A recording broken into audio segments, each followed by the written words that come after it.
अब तो मैं पार्टी का हिस्सा हूं, तो पार्टी जो भी आदेश करेगी मैं वही करूंगा। यार देखो, जब भी तुम कुछ काम करते हो तो तुम्हारे बहुत सारे लोग समर्थक होते हैं, बहुत सारे लोग विरोधी होते हैं। जिनके इंटरेस्टों को तुम पूरा करते हो वो तुम्हारे समर्थक हो जाते हैं, जिनके इंटरेस्टों को तुम नुकसान पहुंचाते हो वो तुम्हारे विरोधी हो जाते हैं। पर राजनीति में दुश्मनी का कोई कॉन्सेप्ट नहीं है। अटल बिहारी वाजपेयी ने एक बार नेहरू जी को हिटलर कह दिया था, रिजाइन कर दिया था। मतलब मैं तो बहुत हैरान हूं कि जिस तरह से अच्छे अच्छे नेता मुझ पर हमला कर रहे हैं, तो मुझे लगता है यार मेरी व्यक्तिगत दुश्मनी तो विचारधारा है, आपकी अपनी विचारधारा है, हमारी अपनी विचारधारा है, और ये जनता तय करेगी कि उसको किस विचारधारा पर रहना है। हम तो फाइनली किसके पास जाएंगे? जनता के पास जाएंगे कि साहब हम भी आपके सामने खड़े हैं, ये भी आपके सामने खड़े हैं, तो we the people of India solemnly resolve, वो जनता डिसाइड करेगी। लेकिन फिर भी भगवान सबका भला करे। मतलब मैं तो एकदम एक अलग, हमसे लोगों ने कहा भैया क्लास लोगे? मैंने कहा क्लास ही लेना है। यह राजनीतिक पारी की जो आज मैंने शुरुआत की है उसका सिर्फ एकमात्र उद्देश्य है शिक्षा का पुनरुद्धार। भारत महान था जब तक्षशिला और नालंदा जैसी यूनिवर्सिटियां थी हमारे यहां। चाणक्य जैसे एलुमनाई निकलते थे तक्षशिला से। कोई भी परिवार, कोई भी समाज, कोई भी राष्ट्र तब तक शक्तिशाली नहीं हो सकता जब तक उसकी शिक्षा अच्छी नहीं होगी।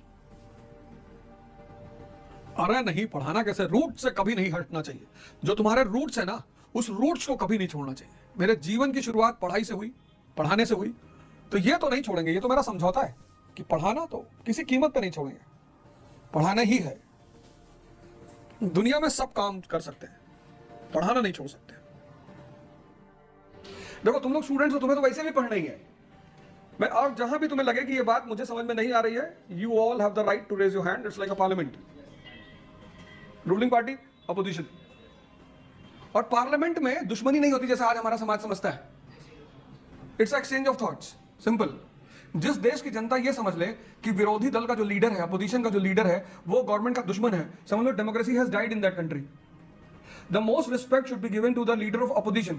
Who is the leader of the most important post of a country? Is the leader of opposition. He is a man who keeps the eye on the government. He is the man who guides the government. He is the man who informs the government, Mr. So and so, you are not working as per the parameter of the country, so we are here to oppose you. Here opposition does not mean enmity.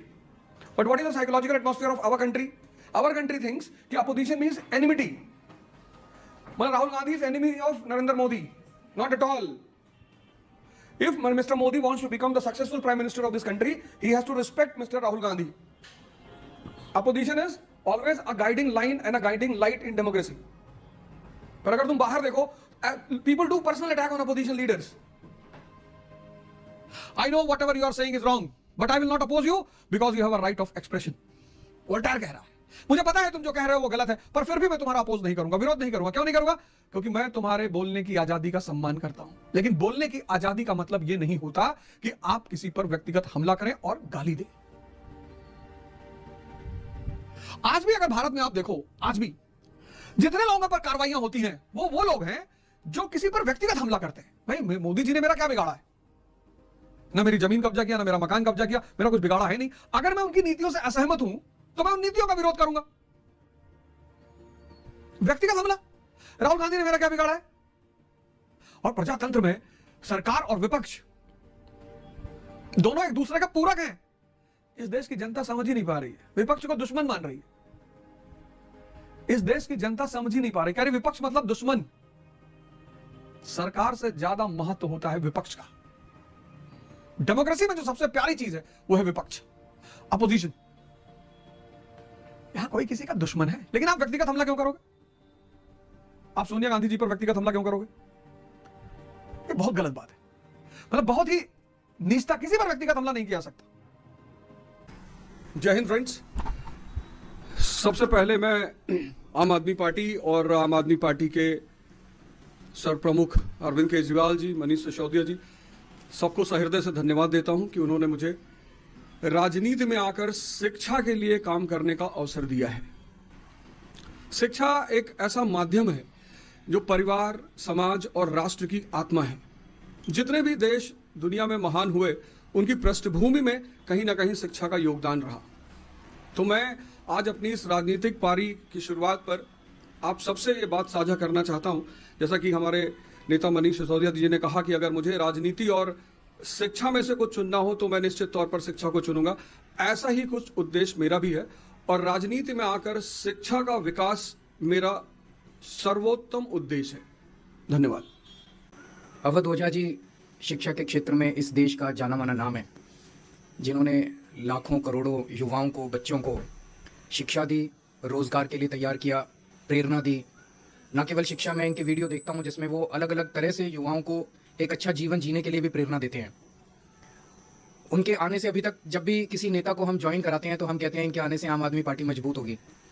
आज अवध ओझा जी के लिए मैं कहना चाहता हूं कि इनके आने से देश में शिक्षा मजबूत होगी, क्योंकि आम आदमी पार्टी शिक्षा के क्षेत्र में सबसे ज़्यादा काम कर रही है और आम आदमी पार्टी के जरिए जब ये शिक्षा में काम करेंगे तो देश की शिक्षा मजबूत होगी और राष्ट्र निर्माण में शिक्षा का सबसे बड़ा महत्व है, तो राष्ट्र निर्माण मजबूत होगा। एक तरह से हमारी कोशिश ये रहती है कि जिन क्षेत्रों में आम आदमी पार्टी, जो आइडियोलॉजी हमारी है, भ्रष्टाचार निरोधक, शिक्षा, स्वास्थ्य, इन क्षेत्रों में जो भी अच्छे लोग हैं जो काम कर रहे हैं उनको राजनीति में लाया जाए ताकि राजनीति में आके वो अपना और ज़्यादा योगदान दे सकें। राजनीति में आने से पहले हम लोग भी एनजीओ में काम करते थे, मैं, मनीष जी, और एनजीओ में रहते रहते हमें लगने लगा कि एनजीओ के जरिए राजनीति के बाहर एक लिमिटेड तरीके से काम कर सकते हैं, इतना ही काम कर सकते हैं। जैसे मैं सुंदर नगरी की झुग्गियों में काम करता था तो वहाँ पे 2 या 3 सरकारी स्कूल थे, उन सरकारी स्कूलों को ही ठीक कराने में पूरी जिंदगी बीत जाती है हमारी। लेकिन जब राजनीति में आए तो एक ब्रश से हमने दिल्ली के सारे सरकारी स्कूल ठीक कर दिए। तो अवध ओझा जी अब जब राजनीति में आए हैं तो वो शिक्षा के क्षेत्र में, रोजगार के क्षेत्र में खासकर एक बहुत अहम भूमिका निभाने वाले हैं, जिससे दिल्ली को और देश को बहुत फायदा होगा। तो मैं तहे दिल से अवध ओझा जी का पार्टी में स्वागत करता हूँ। अब तो मैं पार्टी का हिस्सा हूं तो पार्टी जो भी आदेश करेगी मैं वही करूंगा।